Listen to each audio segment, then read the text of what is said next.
Además, pues se destaca la solidez del sistema financiero y la capacidad de haber enfrentado el choque de la pandemia de una manera pues muy adecuada.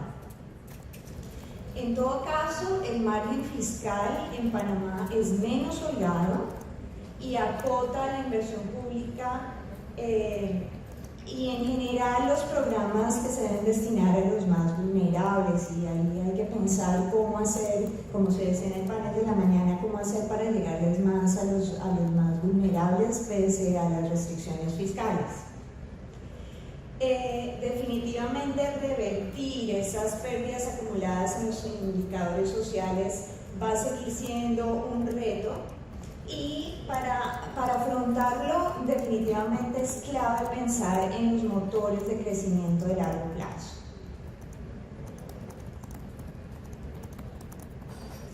Entonces, como les decía, la economía se desacelera fuertemente a nivel global en 2023, ahí lo pueden ver en las diferentes regiones. De pronto China va a tener un crecimiento que va a ser un poco mejor a lo que se esperaba inicialmente. Ahora sí mejor. Pero realmente pues no vamos a tener los crecimientos que veíamos antes de la pandemia, con crecimientos cercanos al 8%. Y esperamos un escenario central que sigue siendo un aterrizaje suave, debido a que vemos fortaleza en los mercados laborales y en la actividad a nivel global. Sin embargo, ahí hay una preocupación, y es que aumentan los riesgos de recesión por las tensiones financieras, pues que ya todos conocemos. Ahí es importante decir el tema de la inflación, porque además es un tema que se transmite muy rápidamente a Panamá, y es que se ha visto que ceden las economías avanzadas, se han resuelto muchos de los problemas en las cadenas de suministros, y eso es algo muy favorable. Pero los banqueros centrales han dado señales a nivel global de continuar siendo cautelosos y mantendrían una postura restrictiva durante un tiempo. Ahora, el tema financiero también implica un poco de incertidumbre, porque todavía no se conoce muy bien si el aumento en las tasas podría continuar afectando a los bancos del sistema, y ese es un elemento que podría un poco moderar esa postura más restrictiva de los banqueros centrales. Sin embargo, en un escenario digamos medio, se espera que continúe esa restricción monetaria, pero como les digo, con una inflación que tiende a ceder y que claramente va a ser favorable. Aquí vemos pues nuestras perspectivas para la región. Tras la sólida recuperación que vemos allí para la región entre el 21 y el 22, el crecimiento se desacelerará bruscamente. Este año tenemos una predicción de crecimiento que es baja, que está por debajo del 1%, y eso es básicamente por lo que les contaba, por un entorno global menos favorable y por el retiro de los estímulos monetarios y fiscales a nivel doméstico. Los riesgos están sesgados a la baja, y el crecimiento esperado para los próximos años, como lo ven allí, es un crecimiento que es débil. La mayoría de sectores se ha recuperado frente a los niveles de prepandemia, pero el turismo en la mayoría de los países sigue debilitado frente al nivel prepandemia. Eso es para darles una idea general de lo que dura en la región. Ahí pueden ver el comparativo de nuestros estimativos de crecimiento y ver cómo pues Panamá realmente tiene crecimientos que son favorables en medio del resto de países de la región, pero no destacados frente a la capacidad de la economía y frente a todo el dinamismo que se vio a lo largo de este siglo. Como les contaba, a nivel de la región es muy destacable las mejoras en las cuentas externas. Los flujos de capitales han sido relativamente estables.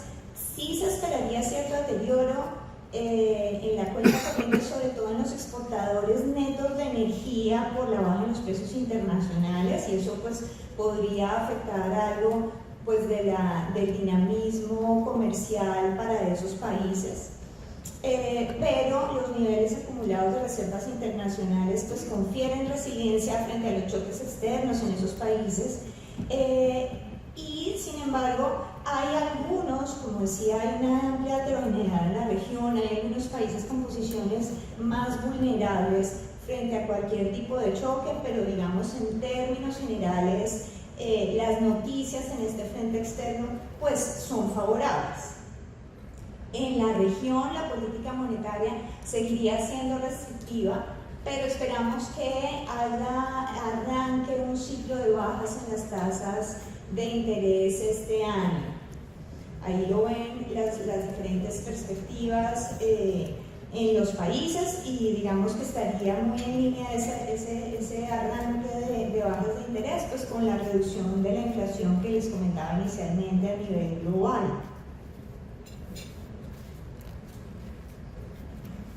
En el frente fiscal, pese a la reversión de los estímulos, el espacio fiscal es limitado, particularmente en los países altamente endeudados y donde el ajuste es necesario para estabilizar la deuda, pues es muy importante que haya un esfuerzo por una consolidación fiscal, posiblemente con una mayor eficiencia del gasto, y gráfica de la derecha ven como Panamá tiene una posición pues que es favorable en términos fiscales frente al resto de Latinoamérica, porque no necesita una consolidación tan elevada. Obviamente la deuda aumentó de manera importante tras la pandemia, pero hay todavía cierta maniobrabilidad fiscal y claramente pues es uno de los países que se comporta bien con respecto al resto de la región.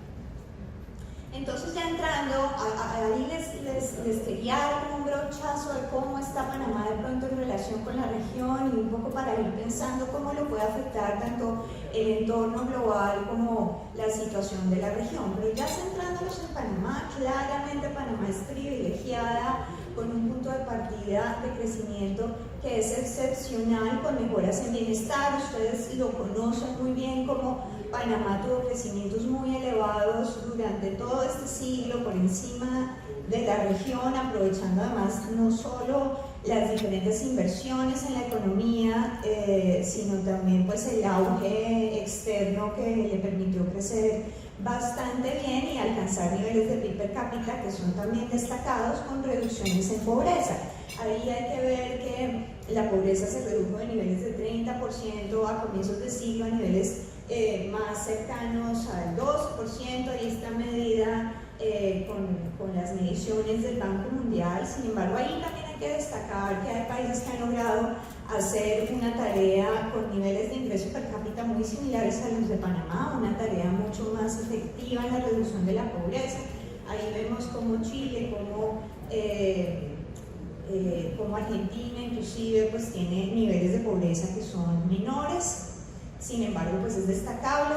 ¿Y cómo lo vemos nosotros? Nosotros vemos que esto ha sido gracias a los sólidos pilares institucionales, la visión estratégica que sitúa a Panamá como hub internacional, como centro regional de servicios financieros, la dolarización y la baja inflación que hace que Panamá, después de crisis como la que vivimos, no acumule desequilibrios macroeconómicos como sí lo hacen otros países y le dificultan la resiliencia en el crecimiento, y un manejo fiscal responsable.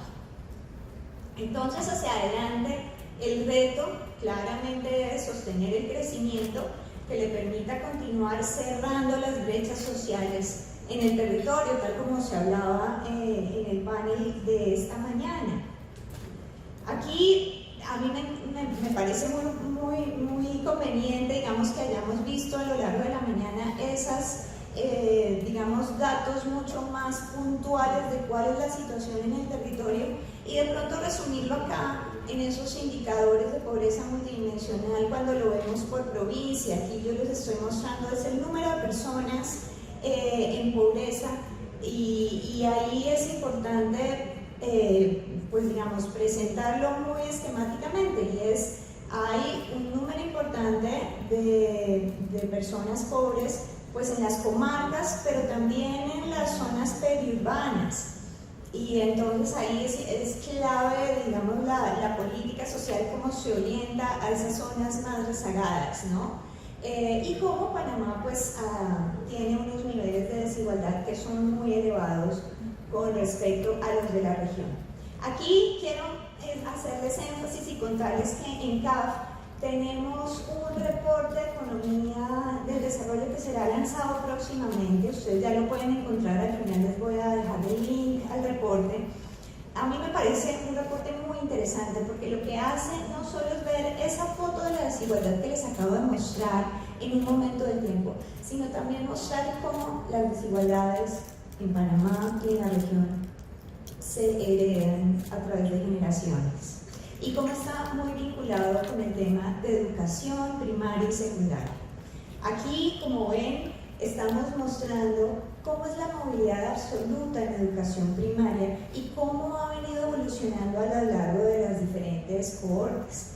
Ahí pueden ver que, y esto ocurre en muchos países de la región, en donde hay unas ganancias importantes en términos de movilidad en educación primaria. ¿De qué estoy hablando acá? Estamos hablando qué probabilidad tiene una persona de alcanzar a terminar su educación primaria si sus padres no la habían alcanzado. Entre más oscuro es porque esa probabilidad es menor.